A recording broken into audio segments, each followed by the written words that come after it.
안녕하세요. 진짜 오랜만에 다시 그 자료를 준비를 했는데 지금 이제 얘기할 거는 파이프 품질에 관련 교육입니다.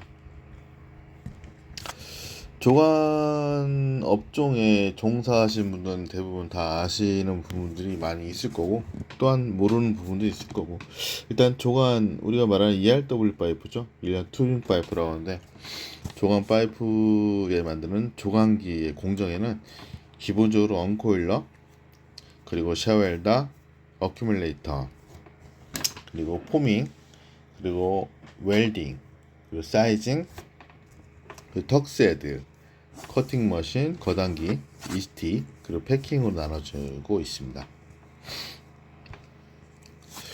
기본적으로 공정별로 가장 크게 얘기하면 언코일러는 스캘프를 풀어주는 역할을 하고 있고요. 두 번째 샤웰다는 스캘프 끝단부를 절단하고 CO2나 알곤 스테인레스는 티그 용접도 하죠. 연결 용접을 해주는 부분이고요. 그리고 세 번째는 어큐뮬레이터인데 예전에는 후프 케이지를 많이 사용했는데 후프 케이지 같은 저장 능력이 많이 저조하고 그리고 밴딩이 일어나서 파이프에 주름을 줄 수가 있거든요. 그리고 스캘프 엣지면이 손상이 많이 가서 요즘은 다 어큐뮬레이터로 바뀌고 거의 대부분 바뀌었다고 생각하고 있습니다. 그리고 네 번째로는 이제 성형부인데 스캘프를 동그랗게 말아가지고 성형을 해주는 겁니다. 원형에 가깝끔. 그리고 용접을 해주죠. 용접 단계. 이건 보통 스키롤이나 또는 업세토롤이라고 하는데 용접롤입니다. 그리고 이제 사이징 파트로 나눠지는데 보통 성형 파트하고 사이징 파트 크게 나눠지거든요. 조간기 성형부는. 근데 사이징은 다른 말로 정형이라 하고 용접된 파이프 외경을 완벽한 원에 가깝게 만들어주고 있습니다. 그 턱스헤드는 말 그대로 교정놀입니다. 조간기에도 교정놀. 물론 교정기가 따로 있긴 하죠. 교정기가 따로 있지 않으면 이 턱스에서 그 교정기 역할을 하고 있습니다. 앞뒤로 보통 4개의 놀이 상하 좌우의 교정의 그 힘, 파이프 힘 정도를 그 직선도라든가 진직도를 맞춰주죠. 그리고 마지막 거단기가 있고요. 그리고 이제 비파괴, 에디 커런트 테스트라고 해서 그 비파괴 장비입니다. 이거는 이제 우리가 엑스레이처럼 검사를 하지 않고 파이프 외면에 스크래치 또는 용접부 가장 중요한 게 용접부가 잘 붙었나 못 붙었나 그런 거를 가장 눈에 보지 않고 기계를 통해서 용접부 크랙이라든가 그런 걸 가장 먼저 확인할 수가 있습니다. 그리고 포장이 있고요. 기본 용어를 좀 더 간단하게 말씀드리면 브레이크다운, 이제 영어로 표현하자면 브레이크다운으로 있고 가다서다 해서 브레이크다운입니다. 성형이나 중형 목재 있고 브레이크다운 사이드에 하나씩 껴 있는 브레이크다운 사이드 롤, BDS 롤이라고 하죠. 업사이드 가이드 역할을 하고 그리고 클러스터 핀패스, 핀패스 사이드 롤 이렇게 여기 지금 설명은 기본적으로 적어놨으니까 천천히 보시면서 읽어보시면 될 것 같습니다. 디테일하게 좀 더 설명을 하면 브레이크다운 롤이 가장 중요해요. 롤에서는. 왜냐면 그 롤 플라워라고 하죠. 롤을 원형에 가까운 꽃처럼 만드는 건데 이제 그 플라워가 꽃이지만 롤 플라워는 말 그대로 롤을 원형에 가깝게 만들어주는 건 롤 플라워. 롤의 어떤 그런 곡선이라고 합니다. 성형 곡선, 롤 플라워 곡선이라고 하는데 브레이크다운이 왜 중요하냐면 초입부죠. 그러니까 롤을 만드는 가장 첫 단계인데 첫 단계 단추를 잘못 깨면 결국 파이프는 휘거나 그리고 한쪽으로 돌거나 진직도가 안 좋거나 용접부가 터지거나 아주 안 좋은 형상이 마지막에 발생을 하죠. 그래서 브레이크다운 1번이 가장 중요합니다. 처음에 좌우 위아래 수평을 맞춰주는 역할을 브레이크다운 1번에서 하거든요. 뒤에서도 설명을 드리겠지만 소재 엣지부의 크라운 발생부 두께 균일하는 데 가장 중요하고요. 브레이크다운 2번에서 4번 롤은 롤플라워 영상을 균일한 R값을 실질적으로 맞춰주는 역할을 하고요. 그리고 브레이크다운 사이드롤은 말 그대로 스프링백 방지에도 도움이 되게끔 끝단부를 좀 더 응력을 줘가지고 구부러뜨려 주죠. 그리고 엣지부 알값을 유지해주고요. 알값은 여기서 레디어스입니다. 반지름이죠. 그리고 파이프 센터 편심을 유지해주고요. 클러스는 말 그대로 브레이크다운하고 핀패스 사이에 있는 롤입니다. 센터를 잡아주죠. 왜냐면 파이프가 한쪽에 편심을 잡거나 무게중심이 치우치다 보면 파이프가 돌거든요. 일단 중간 부에서 한번 잡아주는 역할을 해주고요. 그 다음에 핀패스입니다. 아주 중요하죠. 왜냐면 전체 외경 치수를 결정해주고 핀패스 1번, 2번은 증육과 스카핑을 관장하는데 보통은 스카핑은 엣지부, 그러니까 우리가 스캘프를, 그러니까 코일을 슬리팅하면 스캘프가 되잖아요. 근데 스캘프의 엣지부에 보면 버가 발생하죠. 왜냐면 이게 나이프를 완전히 가위로 종이 자르듯이 잘리는 게 아니고 3분의 1 정도를 나이프가 들어가고 3분의 1은 뜯기거든요. 그 뜯기는 부분이 거칠거든요. 그거는 이제 그 핀패스에서 그 스카핑, 이게 롤과 마찰에 의해서 거기가 눌러주죠. 그 다음 평평해지잖아요. 어차피 나중에 용접을 할 때 평평한 양쪽 스캘프가 맞닿아야 전기 저항 용접이 아주 깨끗하게 잘 되거든요. 그래서 핀패스 1번, 2번은 중육과 스카핀 역할을 많이 하고요. 왜냐면 힘이 그만큼 많이 작용을 하죠. 그래서 롤이 5개입니다. 상부 3개, 밑에 하나, 총 4개네, 4개. 그리고 핀패스 3번은 비각도 관리를 주는 해주고요. 아이들은 이제 그 각도에 맞춰 조정 관리해주는 역할을 하고 있고, 신가이드는 말 그대로 파이프 심 부위의 중심을 잡아주는 역할입니다. 신가이드에서는 거의 1대1이 되죠. 그러니까 좌우 상하 대칭이 거의 십자가에 일치하는 거의 90도죠. 어떻게 보면 총 90도, 90도. 좌우가 거의 일자로 똑바로 맞춰지는 역할을 하는 거죠.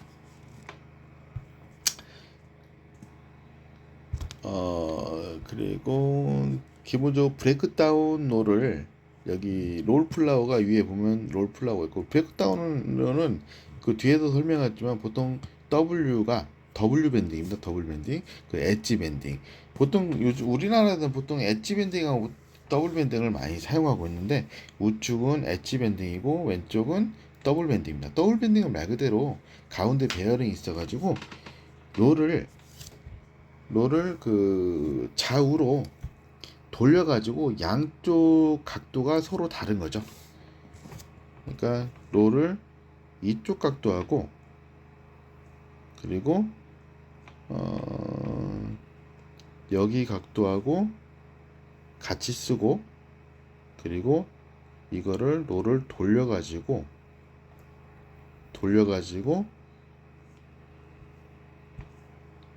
여기하고 또 이렇게 반대로 돌리면 각도 다르죠. 보통은 그래서 범위를 1.0에서 2.0 또는 2.1에서 3.0 이런 식으로 범위를 주죠. 그래서 더블 밴딩이 참 좋은 게 뭐냐면 그 각도를 이리저리 돌려서 할 수가 있기 때문에 상당히 그런 좋은 부분이 있습니다. 그리고 엣지 밴딩은 말 그대로 엣지 밴딩은 그 힘 받는 부위가 이쪽에 있기 때문에 그 한쪽만 사용하기 때문에, 그래서 정밀 그러니까 보통 우리가 말하는 재료관에서 많이 사용을 하죠. 물론 더블 밴딩도 많이 씁니다. 사람에 따라 틀리기 때문에 그 어떤 게 더 정확하다 하는 거는 사람마다 스타일이 좀 많이 차이가 나기 때문에, 물론 이제 그 용도에 따라서 일단 그 보통 엣지 밴딩은 재료관 쪽에 많이 쓰고 더블 밴딩도 재료관 쪽에 쓰는데, 일단 요즘은 추세가 엣지 밴딩으로 해서 좀 더 정밀하게 하려는 파이프는 엣지 밴딩을 쓰고, 좀 더 여유 있게 하는 데는 더블 밴딩을 많이 쓰고 있습니다. 그리고 이제 우리가 보통 이제 기계 쪽에 보면 이제 기계 용어를 서로, 우리 회사도 그러는데 기계 용어에 대해서 서로 좀 많이 헷갈려 하는 것 같더라고요.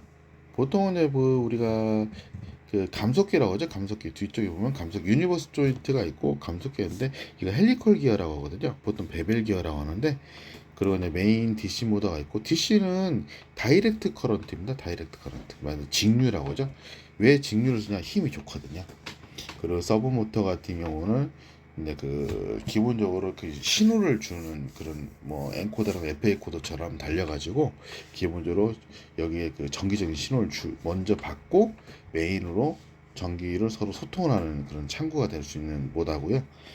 그 밑에 쪽에 보면 이게 레벨러가 있고 조정자가 있고 브레이크다운 1번 그리고 슬리브 스탠드 그리고 운하사 전하사가 있습니다. 회전 방향에 따라서.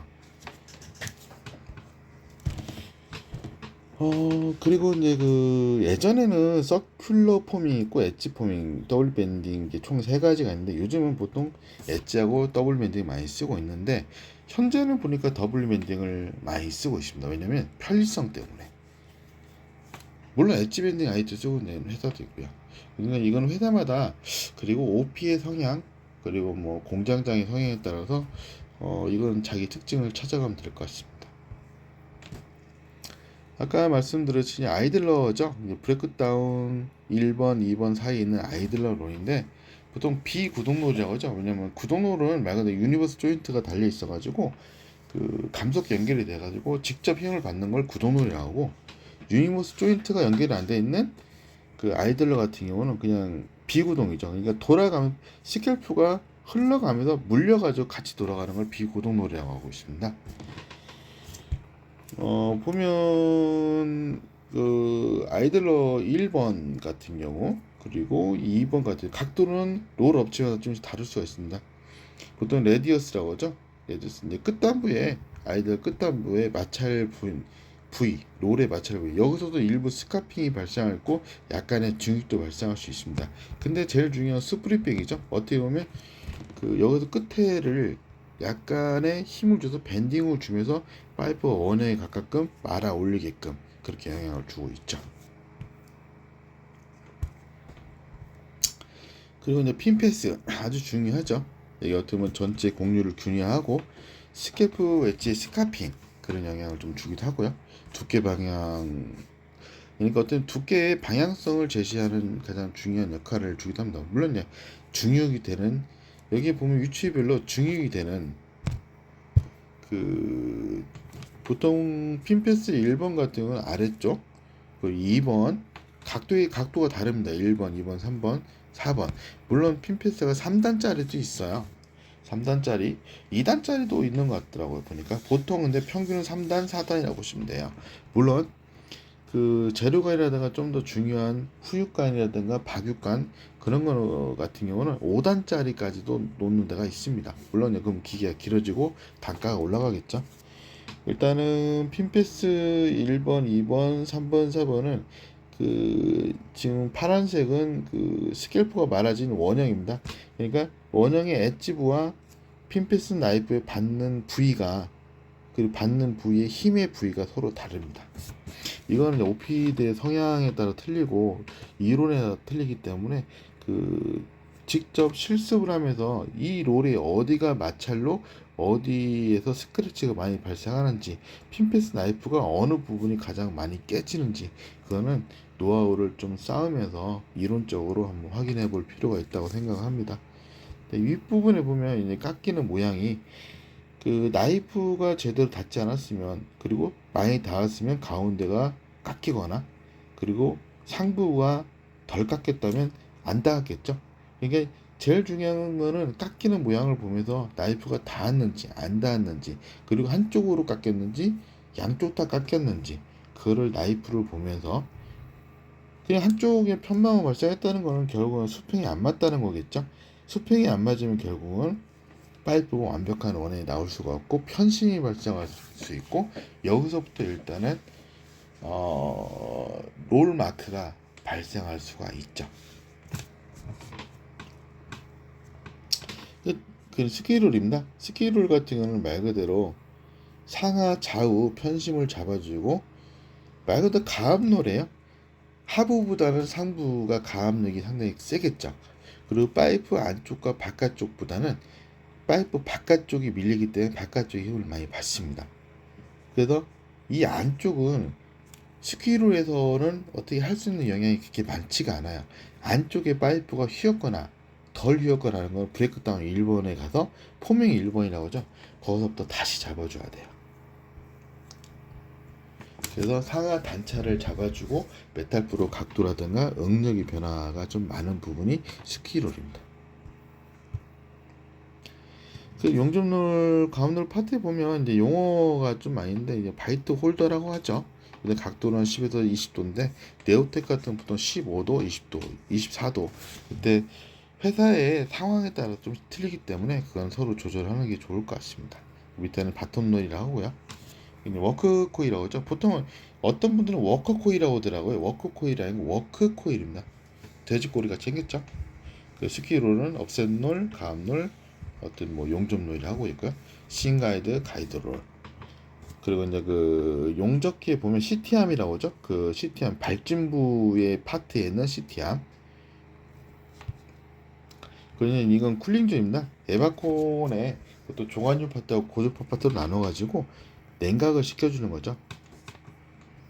쿨링존이 길수록 좋죠. 어느 회사 보니까 엄청 짧은 데도 있더라고요. 엄청 짧으면 파이프가 냉각이 제대로 안 되면 결국은 잔류 응력이 남아서 그 잔류 응력이 남아있다는 건 파이프가 원래대로 돌아가려는 스프링pik이 상당히 강하거든요. 잔류 응력이 남아있으면 파이프가 변형이 갈 수가 있거든요. 그래서 변형 가지 말라고 빨리 냉각을 시켜주는 겁니다. 이건 아까 말씀드린 교정놀이고요. 보통 이제 머리 발끝에서 들어와서 머리로 나온다고 하죠, 조관계는. 그래서 이제 그 앞단 한거 이제 뒷단 뒤에는 이제 매저닝 수치가 있고 매저닝 안에는 이제 반사판이 있고 여기 안에 보면 엔코더가 들어가 있죠. 예전에 저 같은 경우는 이제 그 공정감사라든가 그 저기 뭐냐 그 노동부에서 나와가지고 분진 때문에 이렇게 좀 컨베어 러너 컨베어 라인 위에 이렇게 집진기를 설치했었고요. 보통 출축 스키드, 인입 스키드, 워킹이라고 하죠. 워킹 말 그대로 돌려주는 거 출축 스키드 라인. 여기 보면 자세하게 용어를 써놨으니까 이 용어를 보시면서 혹시나 서로 왜냐면 용어 통일을 좀 해야 서로 대화하는데 좀 매끄러운 부분 있지 않을까 해서 용어 부분을 좀 간략하게 좀 몇 개 적어놨습니다. 이건 이제 면치기 헤드 부분이고요. 보통 3면치가 내면, 외면, 평면입니다. 베벨 면치라고 하죠. BB라고 하죠. 베벨 면치. 베벨 블랙 앤드 그래가지고 베벨 면치입니다. 면치 이제 카트리지가 하고 외면용, 내면용, 평면용. 그리고 이중거리 볼트가 있고요. 그리고 메탈 프로 기본 이것도 메탈 프로가 썩 좋은 사진은 아닌데 왜냐면 안쪽이 약간 A자 모양이거든요. 물론 안쪽이 약간 평면이 돼야 하는데 일단 이 사진이 너무 잘 나와가지고 일단 이 사진을 좀 샘플로 만들어 놨습니다. 각도는 회사마다 좀 다를 수 있습니다. 어떤 회사는 보통 40도에서 70도까지 잡는 회사도 있지만 저 같은 보통 50에서 80도 80도는 좀 세죠. 보통 한 75도 정도가 제일 좋은 것 같고요. 50도 이하에서는 용접의 질명에서 상당히 위험하고요.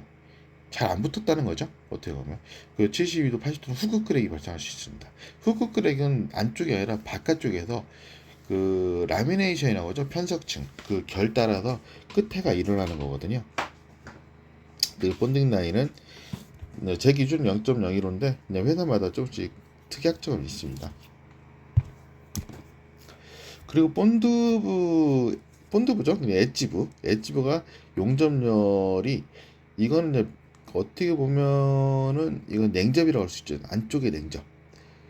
바깥쪽은 위가 되고 안쪽은 밑에가 되죠. 아래쪽은 오히려 냉접이 잘 돼서 본딩부가 형성이 됐죠. 근데 상단부가 본딩부 형성 안 됐고 여기 센터 부분은 아예 붙질 않았죠. 이런 경우 터지게 돼 있습니다.